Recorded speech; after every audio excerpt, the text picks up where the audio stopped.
ఓం మహాగణాధిపతయే నమః. ఓం గురుభ్యో నమః. ఓం శ్రీమాత్రే నమః.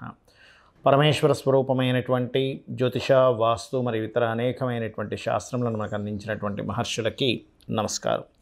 హయగ్రీవ హయగ్రీవ హయగ్రీవేతి యో వధేత్తస్య నిస్సరతే వాణి జహ్నుగన్యా ప్రవాహవత్. అరుణాం కరుణాతరంగితాక్షీం ధృతపాశాంకుశపుష్పబాణచాపాం అనిమాదిభిరావృతాం మయూకైః అహమిత్యేవ విభావయే భవానీం. శ్రీమాత్రే నమః. ప్రేక్షకులకి ఆ లలితాంబిక అమ్మవారి యొక్క అనుగ్రహం పరిపూర్ణంగా కలగాలని మనస్ఫూర్తిగా కోరుకుంటూ మనం ఈరోజు ఏప్రిల్ మాసంలో 12 లగ్నాల వారికి గుర్తుపెట్టుకోండి. లగ్నం తెలియని వారు రాశిని చూసుకోవచ్చు.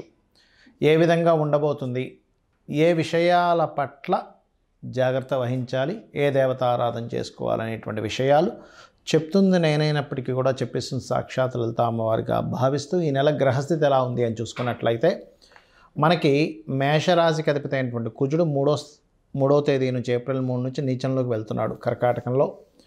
వృషభంలో గురువు, అదేవిధంగా కన్యలో కేతువు.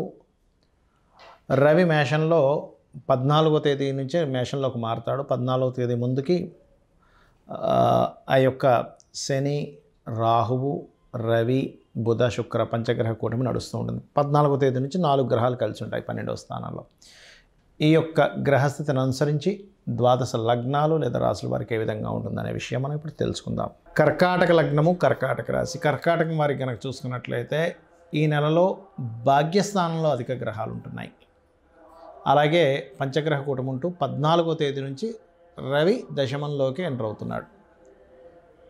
అలాగే కుజుడు కూడా 3వ తేదీ నుంచి రాశిలో తిరుగుతున్నాడు. కుజుడు 3లో ఉన్నందుకు ఏంటంటే 3వ తేదీ నుంచి మీ రాశిలో ఉన్నందుకు ఏంటంటే మెయిన్గా ఇక్కడ మీకు వర్క్ స్ట్రెస్ పెరుగుతూ ఉంటుంది. అంటే జాబ్ రిలేటెడ్ సంబంధించినటువంటి స్ట్రెస్ అనేటువంటి చాలా ఎక్కువగా ఉంటుంది. అయితే ఈ జాబ్ రిలేటెడ్ దాంట్లోనే ప్రమోషన్స్ కూడా వస్తాయి 14వ తేదీ నుంచి. ఎందుకంటే 14వ తేదీ నుంచి మీకు రవి ఉచ్చస్థానంలోకి వస్తున్నాడు కాబట్టి మరలా దీంట్లోనే ఈ 2 నెలల పాటు ఉండేటువంటి కుజుడు రాశిలో. ఇక్కడ చంద్రుడు గనక కర్కాటకము, మేషము, తుల, మకర కుంభరాశుల్లో సంచరించేటప్పుడు కూడా మీకు బాగుంటుంది. అంటే మేషంలో సంచరించేటప్పుడు అశ్విని, భరణి, కృతిక, ఒకటో పాదంలో సంచరించేటప్పుడు, అదేవిధంగా పునర్వసు 4వ పాదము, పుష్యమి, ఆశ్లేష నక్షత్రాల్లో సంచరించేటప్పుడు, తులారాశిలో పర్టికులర్గా చిత్తా 3, 4 పాదాలు, స్వాతి, విశాఖ నక్షత్రాల్లో సంచరించేటప్పుడు, మకర కుంభరాశిలో సంచరించేటప్పుడు మీకు చాలా చక్కటి ఫలితాలను ఇస్తాడు ఇక్కడ. అయితే ఇక్కడ మరొక విషయం ఏంటంటే ఈ విషయంలో పర్టికులర్గా ఈ రాశి నాథుడు ఎవరైతే ఉన్నారో ఈ తులారాశి మన శుక్రుడు, అదేవిధంగా మీది కర్కాటక రాశి ఆ కర్కాటక లగ్నం తీసుకున్నట్లయితే ఈ శుక్రుడి యొక్క స్థితి ఉచ్చస్థానంలో ఉన్నందుకు ఈ సమయంలో మీరు ఏదైనా ప్రాపర్టీస్ తీసుకోవడానికి, ప్రాపర్టీ మూలంగా ధనయోగం పొందడానికి ఇది సరైనటువంటి సమయం చెప్పాలంటే. గవర్నమెంట్ కాంట్రాక్ట్స్, గవర్నమెంట్ ఉద్యోగాలు, గవర్నమెంట్ రిలేటెడ్గా రావాల్సిన ధన సంబంధించినటువంటి విషయంలో మీకు కలిసి రావడం ఇవన్నీ కూడా చూపిస్తుంది. కాకపోతే 3లో కొంచెం కేతు ఉన్నందుకు ఏదైనా అగ్రిమెంట్స్ రాసుకునేటప్పుడు, ఎవరితోనైనా ఏదైనా మాట్లాడేటప్పుడు కొంచెం జాగ్రత్తగా చూడండి. అలాగే మరొక విషయం ఏంటంటే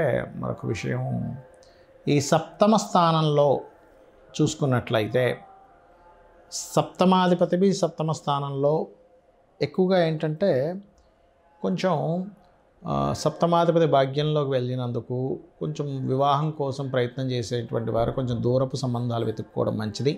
దూరపు సంబంధాలు కుదురుతాయి కూడా. విదేశీ సంబంధాలు మరియు 2వ వివాహం కోసం చేసే ప్రయత్నం ఫలిస్తుందని చెప్పుకోవాలి. మీరు ఎక్కువగా స్కందుని ఎక్కువగా ఆరాధించండి. ఎంత స్కందుని ఆరాధిస్తే అంత బాగుంటుంది.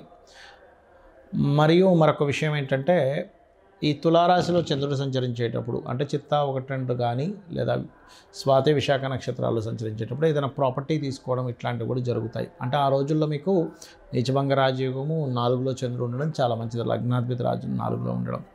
ఇక మీరు ఎక్కువగా చేయవలసిన దేవతారాధన స్కందుని ఓం స్కందాయ నమః అని చేసుకోండి. అన్ని విధాలా బాగుంటుంది. చాలామందికి ఈ కొత్త సంవత్సరం రాబోతుంది కదా, శ్రీ విశ్వవసు నామ సంవత్సరము. ఈ సంవత్సరంలో మేము ఏం చేస్తే ఇబ్బంది పడకుండా ఉంటాము అయితే ఒక్కటి గుర్తుపెట్టుకోండి, చాలామంది ఏమంటున్నారంటే ఈ విశ్వవసునామ సంవత్సరం ప్రారంభంతోనే షష్టగ్రహ కూటమి దానివల్ల మొత్తం ఏదో రోగాలు వచ్చేస్తాయి, కరోనా కంటే భయంకరమైన రోగం వస్తుంది అంటున్నారు. కానీ అంత ఏమీ ఉండదు. ఏదైనా చిన్న చిన్నవి ఏమైనా వచ్చిపోతాయి, కానీ కరోనా కంటే భయంకరమైన రోగం అస్సలు రాదు. మీరు రాసి పెట్టుకోవచ్చు ఒకటి.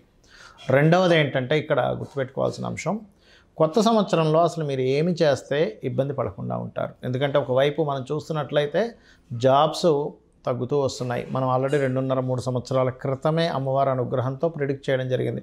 జాబ్స్ సంబంధించినవి తగ్గుతూ వస్తుంటాయి. ఓన్గా చేసుకుంటుండాలి, ఏదైనా ఓన్గా మీకు మీరుగా ఏం చేసుకోగలరు పార్ట్ టైంలో, అప్పుడే మీకు ఫైనాన్షియల్ గ్రోత్ ఉంటుందని చెప్పుకున్నాం. అయితే ఇక్కడ నేను చెప్పేది ఒకటే, ఈ కొత్త సంవత్సరం మొదలుతో శని మార్పు వల్ల కొంతమందికి అర్ధాష్టమ శనులు, అష్టమ శనులు, ఏలినాటి శనులు వస్తూ ఉంటాయి. ఈ శని యొక్క ప్రభావం మీకు పాజిటివ్గా పనిచేయాలి అంటే ఒకటే గుర్తుపెట్టుకోండి, మీరు ఎట్టి పరిస్థితుల్లో కూడా మధ్యాహ్నం పూట నిద్రపోవడం చేయకండి. మీ పరిసరాలు నీట్గా ఉండేలా చూసుకోండి. ఇండ్లు కానీ ఆఫీస్ కానీ ధూళి దుమ్ము ఎక్కువ ఉండకూడదు.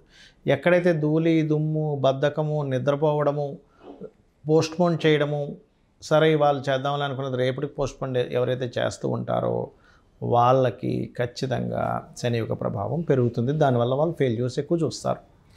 ఒకటేంటంటే చాలామందికి ఉన్న అపోహ ఏంటంటే ఏలినాటి శని, అర్ధాష్టమ శని, అష్టమ శని అప్పుడు ఏ పని కాదనుకుంటారు. తప్పు. నేను మీకు గతంలో ఆల్రెడీ చాలా ఉదాహరణలు చెప్పాను.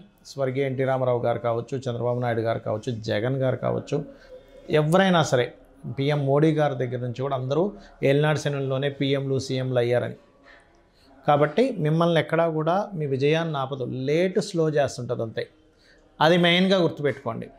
అలాగే నిద్రపోకుండా ఉంటుండండి. మధ్యాహ్నం పూట రాత్రి సమయంలో పడుకోవచ్చు, దానికి అభ్యంతరం లేదు. కాకపోతే యువకులకి మాత్రమే ఇది, చిన్నపిల్లలకి, ముసలి వాళ్ళకి, రోగిస్తులకి, స్త్రీలకి ఇది సంబంధం లేదు. ఎందుకంటే వాళ్ళు పొద్దున్నే నిద్ర లేచి కొన్ని పనులు ఉంటాయి, కొంతమంది అనారోగ్య సమస్యలు ఉంటాయి. అలాంటి వాళ్ళకి ఏలినాటి శని, అర్ధాష్టమ శని, అష్టమ శని నడుస్తున్నా వాడికి ఏమి ఇబ్బంది ఉండదు. ఇక రెండో విషయం ఏంటంటే చాలామందికి ఈ సంవత్సరం ఏం చేస్తే కలిసి వస్తుంది అనేటువంటిది ఒక ఆలోచన ఉంది. ఎక్కువగా గణపతి ఆరాధన, ఎందుకంటే న్యాచురల్ 5th హౌస్లోకి కేతు వస్తున్నాడు. గణపతిని ఎంత ఆరాధిస్తే అంత బాగుంటుంది. నిత్యము ఇంట్లో దీపారాధన, పంచోపచార పూజతో పాటు ఒక ఆలయానికి, ఏదైనా మీకు ఇంటికి దగ్గరలో ఉండే ఆలయానికి రోజు వెళ్ళిరండి.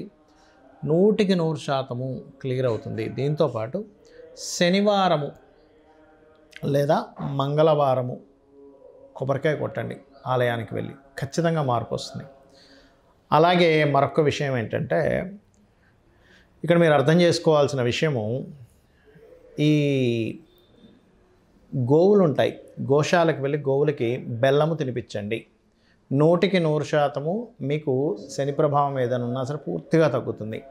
వీటితో పాటు మీకు అసలు మీ జన్మజాతకంలో ఏ మహాదశ నడుస్తుంది, ఏ అంతర్దశ నడుస్తుంది, దానికి ఎటువంటి పరిహార మార్గం చేసుకోవాలి, ఇవి మీరు బాగా అర్థం చేసుకోండి. ఇది పర్టికులర్గా చూసుకోండి. ఎవరైతే ఈ బెల్లం తినిపిస్తారో సకల దేవతల యొక్క అనుగ్రహం కలుగుతుంది. కాబట్టి ఇవి గనక పాటించగలిగితే మీకు ఒకవేళ ఏలినాటి శని, అర్ధాష్టమ శని, అష్టమ శని నడుస్తుంది, మీ కిందని పనిచేసే వారికి, పేదవాళ్ళకి ఏదైనా పంచుతూ ఉండండి. దేవతారాధనే చేయండి. ఈ పేదలకు సేవ చేయండి. ఇక్కడేమో దేవతా సంబంధించి చేయాలి, ఒకవైపు మానవ సేవ, మాధవ సేవ, కాబట్టి ఇవి కూడా చేయండి. ఖచ్చితంగా మీకు దాని యొక్క ప్రభావం అనేటువంటిది తగ్గుతుంది, గుర్తుపెట్టుకోండి. ఇక మరొక విషయం ఏంటంటే మీ మహాదశ, అంతర్దశ పరిశీలనతో పాటు ఏదైనా గుర్తుకోండి, మీ గ్రహస్థితులు ఎలా ఉన్నా ఇంట్లో కూడా కొన్ని మార్పులు చేసుకోవాలి. ఏమిటంటే ఉత్తరం వైపు ఎట్టి పరిస్థితుల్లో డార్క్ కలర్స్ లేకుండా చూసుకోండి, ఉత్తరం వైపు. అలాగే మరొక విషయం ఏంటంటే ఇక్కడ డార్క్ కలర్స్ లేకుండా చూసుకోవడం, ఉత్తరంలో కంప్లీట్ వైట్ కలర్ ఉండేలా చూసుకోవడం, ఆగ్నేయంలో ఒక చిన్న గ్రీన్ బల్బ్ పెట్టుకోవడము. సౌత్ సెంటర్లో బాత్రూమ్ ఉండకూడదు, సౌత్ సెంటర్, వెస్ట్ సెంటర్స్లో బాత్రూమ్ ఉండకూడదు. ఒకవేళ మీ ఇల్లు కనుక టిల్ట్ అయింది అనుకోండి, అప్పుడు వేరు, అది సౌత్ వెస్ట్ అవుద్ది. South west or west north west వైపే బాత్రూమ్స్ ఉండాలి, గుర్తుపెట్టుకోండి. ఆ బాత్రూమ్స్ ఉండే పొజిషన్స్ తప్పు ఉండడం వల్ల మీకు కెరియర్లో గ్రోత్ తగ్గడము, బెనిఫిట్స్ రాకపోవడము, ధనం, చాలామంది ఇళ్లలో ఉత్తరంలో బాత్రూమ్స్ ఉన్నప్పుడు ధనం నిలవకపోవడం జరుగుతూ ఉంటుంది. వాయువ్యంలో బాత్రూమ్స్ ఉన్నప్పుడు చాలా చిన్న ఏజ్లోనే అట్రాక్షన్స్కి గురవుతూ ఉంటారు. లేకపోతే బ్యాంక్ బ్యాలెన్స్ ఉండదు, వాయువ్యంలో బాత్రూమ్స్ ఉంటాయి. ఈ జాగ్రత్తలు తీసుకోండి. అదేవిధంగా నైరుతి బెడ్రూమ్లో క్రీమ్ కలర్ ఉండేలా చూసుకోండి. ఇవేంటంటే పర్టికులర్గా బేసిక్గా మీకు వాస్తుపరంగా కొన్ని విషయాలు మిమ్మల్ని బాగా సపోర్ట్ చేస్తాయి. తూర్పు, ఉత్తరం వైపు బాగా వెళ్తూ ఉండాలి. నైరుతి వైపు వెలుతురు ఉండకూడదు. ఎందుకంటే అది పితృదేవతా స్థానం. అక్కడ పితృదేవతలకి వెలుతురు ఎక్కువ ఉంటే రారు, ఇంట్లో ఉండరు. ఎందుకంటే వాళ్ళు ఎప్పుడూ మన ఇంట్లో మన చుట్టూ ఎదురుతూ మనల్ని బ్లెస్ చేస్తూ ఉంటారు. ఆ బ్లెస్సింగ్స్ రాకుండా ఉంటాయి. కాబట్టి ఈ యొక్క విషయాల్లో జాగ్రత్తలు తీసుకోండి. మీరు ఈ విశ్వవసునామ సంవత్సరంలో అద్భుతమైనటువంటి ఫలితాలు చూస్తారు. అమ్మవారి అనుగ్రహం పరిపూర్ణంగా మీరు పొందాలని మనస్ఫూర్తిగా మరోసారి కోరుకుంటూ శ్రీమాత్రే నమః.